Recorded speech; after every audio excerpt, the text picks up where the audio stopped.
Estamos de volta com Pensamento Jurídico, uma produção da Mages. Participe de nosso programa pelo e-mail pensamento@amages.com.br, pensamento@amages.com.br. Hoje estamos discutindo os 8 anos e meio de vigência da Lei de Recuperação Judicial de Empresas. Funciona ou não no Brasil? Nosso entrevistado é o desembargador Moacir Lobato, da 9ª Câmara Civil do Tribunal de Justiça de Minas Gerais. Deixei um dado para o senhor anteriormente, mas gostaria que o senhor explicasse sobre essas mudanças da nova lei. Antes havia uma concordata para evitar a falência. Agora, a concordata foi substituída pela recuperação judicial.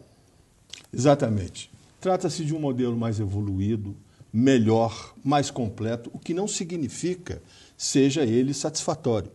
O que acontece no Brasil é um fenômeno muito interessante, porque durante 60 anos o nosso modelo de concordata era excludente, porque só vinculava os credores quirografários, esses pequenos fornecedores que têm duplicatas, cheques, etc. E a concordata era concedida por decisão judicial, pura e simplesmente, embora os credores pudessem a ela se opor. O modelo de recuperação judicial alarga consideravelmente o rol de credores sujeitos aos seus efeitos, não só os quirografários, os titulares de crédito com garantia real e outros tantos, além do que dá a condição de protagonista ao credor, que se antes, no regime anterior, ficava como que posto de lado, embora pudesse se opor à iniciativa, hoje a decisão de concedê-la é básica e fundamentalmente do próprio credor. É compartilhado isso. Exatamente, talvez, quem sabe, até mais que compartilhado. Porque quando o devedor vai a juízo e pede a recuperação, e o juiz determina se ele tiver atendido aqueles pressupostos que a lei considera essenciais, que ele apresente o plano de recuperação judicial. O que acontece a partir disso? O plano será submetido à avaliação dos credores, numa Assembleia Geral. Os acionistas participam, vamos dizer assim, na formulação, no interesse em que a empresa possa vencer essa etapa. Não é? O acionista não é, em princípio, credor. Na condição de sócio, ele vai experimentar os resultados favoráveis e sofrer, eventualmente, esses mesmos resultados quando desfavoráveis. Agora, essa mudança de modelo aí parece que tem uma outra preocupação. Antes era assim, cada um cuidava dos seus. Os credores buscavam receber os seus, fornecedores, até mesmo os funcionários também buscavam legitimamente receber os seus direitos. Agora parece que há uma tentativa de salvar um negócio, salvar a empresa, pensando na economia do país, também pensando naquela atividade econômica que isso gera empregos, né? Gera riqueza. Se nós atentarmos para o enunciado da recuperação judicial, exatamente no artigo 47 dessa Lei 11.101, veremos que lá há a previsão de serem contemplados os interesses dos credores, a conservação da chamada fonte produtora, dos interesses e direitos dos empregados, dos trabalhadores, como forma de prestigiar a preservação da empresa, a continuação da atividade econômica, não é? E para que a empresa possa cumprir a sua função social. De fato, você tem toda a razão quando aborda a questão para dizer que não é mais uma relação pura e simplesmente de débito e crédito. Não há apenas o interesse uma dívida, né? Da dívida e da satisfação dela. Hoje, os interesses conectados às empresas, não é? Do ponto de vista de geração de tributos, do ponto de vista de geração e manutenção de postos de trabalho, etc., faz com que a recuperação ganhe uma dimensão diferente do que teve até então na antiga e extinta concordata. E a economia precisa dar certo nesse país, né? E precisa dar certo, sem dúvida alguma. Agora, eu apresentei para o senhor, então, no bloco anterior, a questão daquele dado da pesquisa nesses 8 anos e meio de vigência da lei, que das empresas que recorreram, só 23% delas tiveram seus planos de recuperação aprovados pelos credores. Eu queria saber, o senhor falou a respeito da importância do protagonismo dos credores nessa recuperação judicial.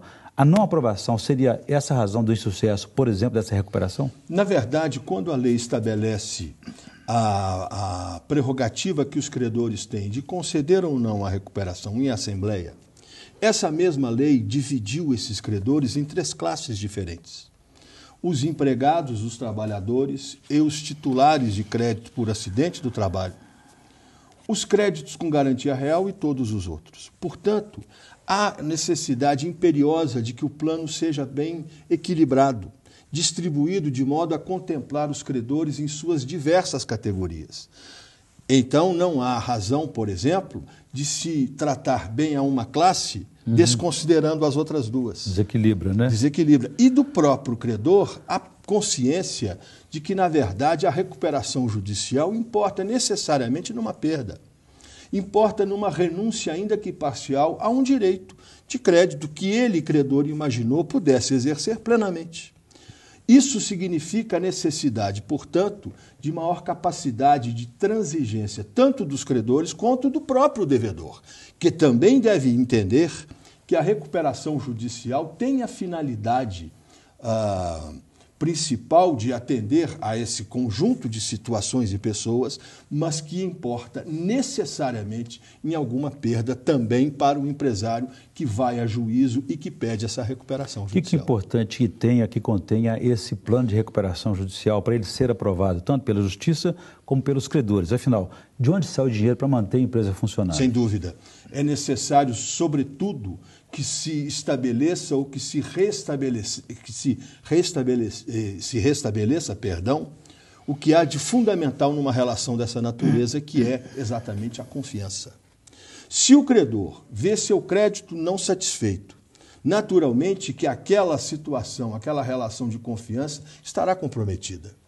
Portanto, é preciso que o plano acene, sinalize claramente que, de fato, o devedor quer não apenas pagar, mas que oferece meios em que isso, ou de que isso possa ocorrer de maneira tranquila. Viável e sustentável. Viável e sustentável. Quando o credor percebe que aquele plano é viável e que, de fato, aquela confiança abalada por um não cumprimento de obrigação pode e deve ser restabelecida, a possibilidade de êxito, de sucesso, será, sem dúvida alguma, bem maior. Toda empresa merece ser recuperada judicialmente ou tem casos que não merece nem dar sequência a isso? Na verdade, o que a lei estabelece são determinados pressupostos, determinadas exigências que o devedor, quando vai a juízo, muitas vezes ele não consegue sequer superar a fase inicial. Há casos, sem dúvida alguma, em que essas sociedades, em que essas empresas não estão mais em condição de merecer a recuperação judicial, e aí o melhor, quem sabe, será partir para a liquidação dos ativos, de que a falência cuida de maneira bastante completa na lei atual. Muito bem, eu vou fazer um novo intervalo. Eu gostaria que o senhor explicasse para a gente como que uma empresa, nessa situação, pode se recuperar, se ela não pode nem mais contrair empréstimos, fazer novas dívidas, né? E comentar também o caso mais badalado no Brasil, que a gente convive aí com essa decretação da recuperação judicial da petroleira OGX do empresário Eike Batista. A gente volta em instantes.